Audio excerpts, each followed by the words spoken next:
What's going on, everybody? This is episode 739 of the First and Frame Rate Show. I am VF Baller. Over here, we talk about Georgia Southern and Atlanta Falcons football.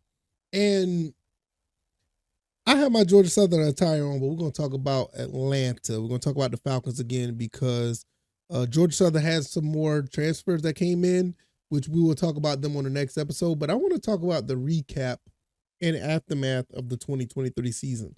If you've been following this show, if you've been following any other content that relates to the Falcons, you kind of know what happened and how things happen. But I want to give you, my perspective on it, because one thing I like to do here, I am one of the type of content creators that like to react to what happened. I'm not one of these people that really predict things, think I'm in the know.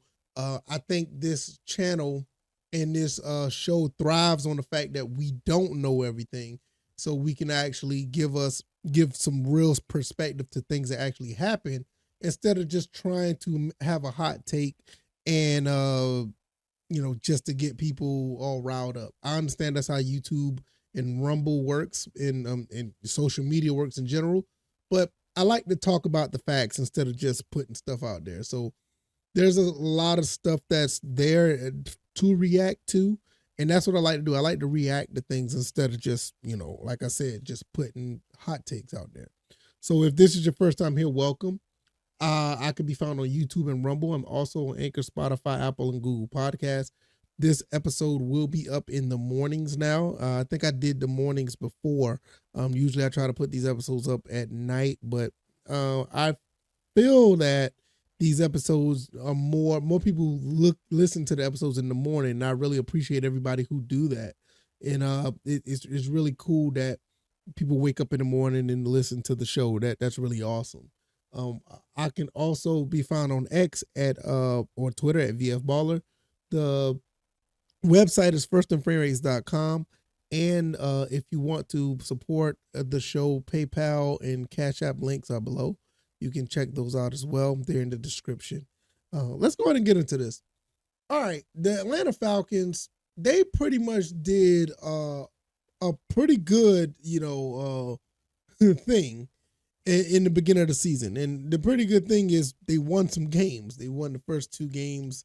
And that was a lot of promise, because what we were looking for was a situation where we were looking for some consistency, and we was looking for some decent quarterback play. And for the most part, those first two games, you kind of felt that you had that. When you look at the first game we played against the Panthers, and that, we actually thought that, okay, hey, 24-10 was going to be looking good. And, Jesse Bates was the one that had the two interceptions.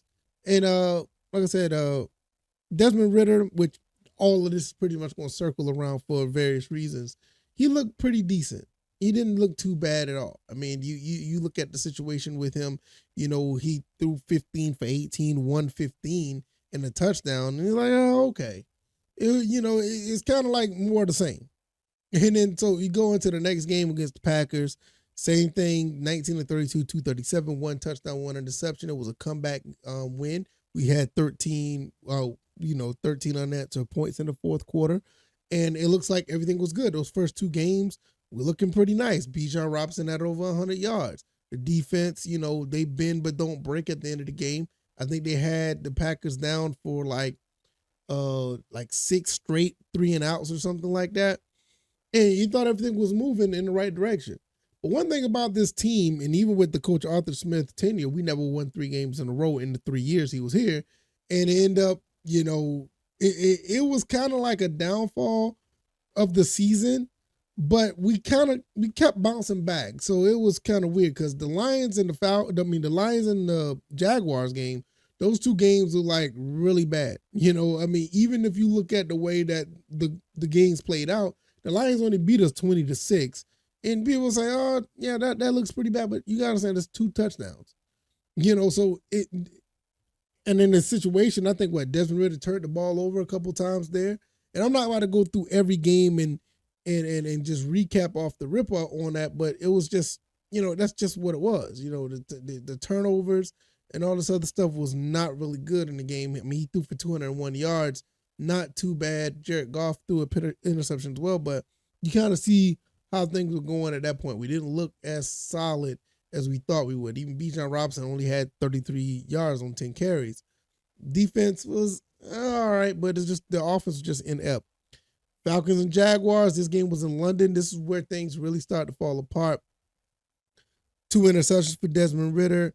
The defense didn't look the best. Jonnu Smith had 95 yards and Bijan Robinson had over 100 yards. So after that, you don't, like I said, I don't want to go through every single game, but I'm just going to give you like my thoughts and opinions on the rest of them, because after the 2-2 start, you didn't know how things were going to fall out.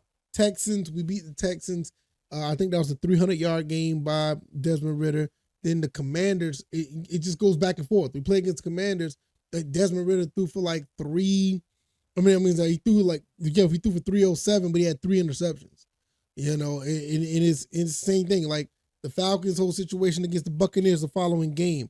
The Falcons was looking pretty good in the red zone, turned the ball over 3 times, still got away with the victory on that game. And that was a significant game right there. It was a pretty big deal. You get your divisional opponent early, you knock them out. You already had a divisional win against the Panthers. You were looking pretty good in the division. Then the next 3 games was just awful. The Titans, Vikings, Cardinals. I mean, you look at those 3 games, we really had no business losing all 3. We should have won at least 2 of those.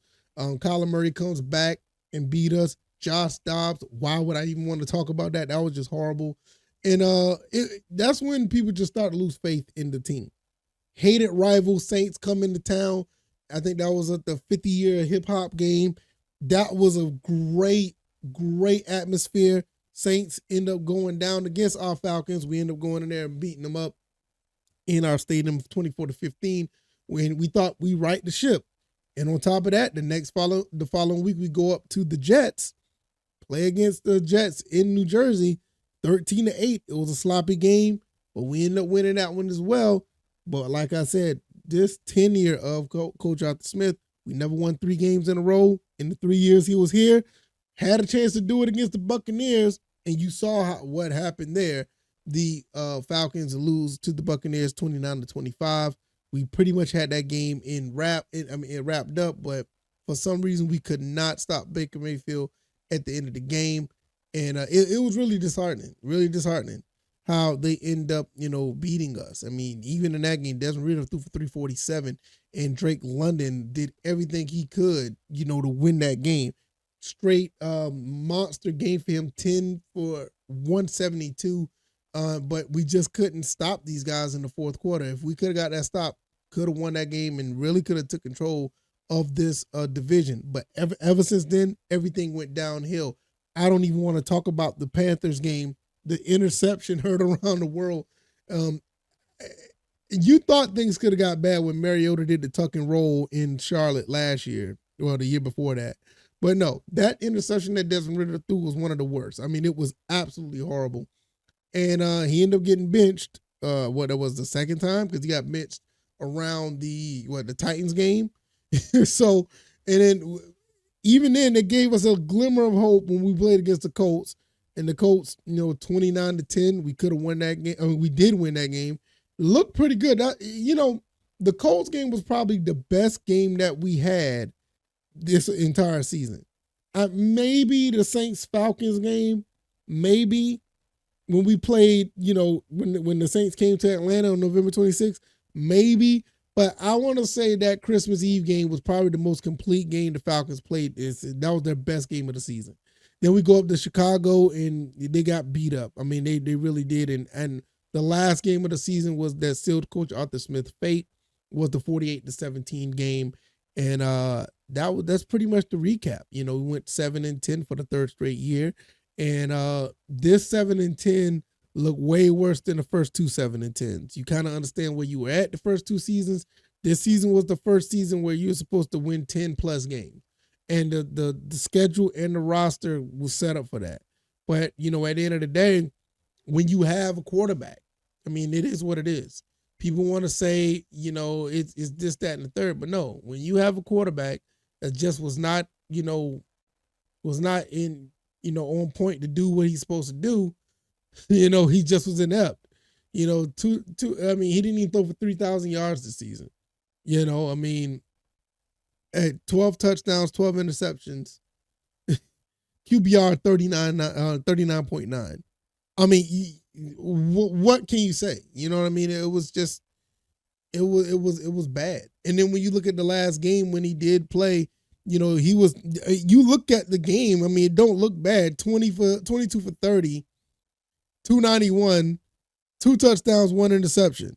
That actually is not a bad stat line, but the interception he threw was like a horrific one. And like I said, after that, I felt like the team just gave up. The team was like, forget it. We're good. We're done. We're out of here. It's nothing else to talk about. And so the aftermath of this is Coach Arthur Smith was fired. We find out that Rich McKay basically runs the show. Terry Fontenot is just there for the most part to give input based on what they said. And they tried to, they tried to spin it around and say that, they tried to say, it's not that, he's well, involved in everything that we do. And it just came off as really bad. Maybe that's the case. Maybe it's not. Maybe they just have they just don't have good intentions on what they're doing here. And I talked about that in a video I did on YouTube. I think it's on Rumble as well, where it's just so much dysfunction, man. There's something wrong with the front office. Something is wrong with this front office. It's a very bad problem here. And we're going to have to weather the storm from here on out. And I feel that, honestly, I feel like I don't even know if that's going to, be anytime soon. This franchise may be in trouble for a while because of that. They may be in trouble for a while because of that, because it's something that this shouldn't be the problem. This should not be the problem. If you're going to have an issue with the team, let that issue be because of what the GM does. Yeah, I understand that I understand that the owner is going to have the final say on whatever coach that they pick, but let him pick it. Because to me, it just seems like that Rich McKay is running the show. And I don't feel good about that. I don't feel good about that going forward. I don't have much confidence. The only way I feel confident is you have to have a coach in here that really is going to set the table on everything that happens with player personnel. To the point where Rich McKay really can't be involved, or he won't be involved. Not to the extent where it seemed like he is. I'm really worried about this team. I am. This is the first time I can honestly say, even with the Dan Reeves, Mike Vick, even going back to Jeff George and June Jones, and even when they had different owners and different GMs, I never felt the way I felt right now, where I really, feel like we see behind the curtain. And behind the curtain, this team is not really built the way we thought it was. And it's a cause for serious concern. Serious concern. It really irks me. I really can't, I'm just lost words because I can't deny it, man. I can't shake it. It really concerns me. So I don't know, man. I'm going to get up out of here. What do you guys think? If you like this commentary, the like button, share this podcast, subscribe to the channel if you haven't already. I could be found on YouTube and Rumble, also on Anchor, Spotify, Apple, and Google Podcasts. You can follow me on Twitter or X at VFBaller. The website is firstandframerates.com. And I know I got all this Georgia Southern gear on, and it's not much to talk about Georgia Southern, but I'm really concerned about the Falcons, and I wanted to talk about this. So hopefully things change when we get a new coach. We'll be talking about it here, and we'll react to that as well. So I'm going to get up out of here. You guys take it easy. You guys enjoy your morning. You guys have a good one. You guys take it easy, and y'all be blessed. Peace.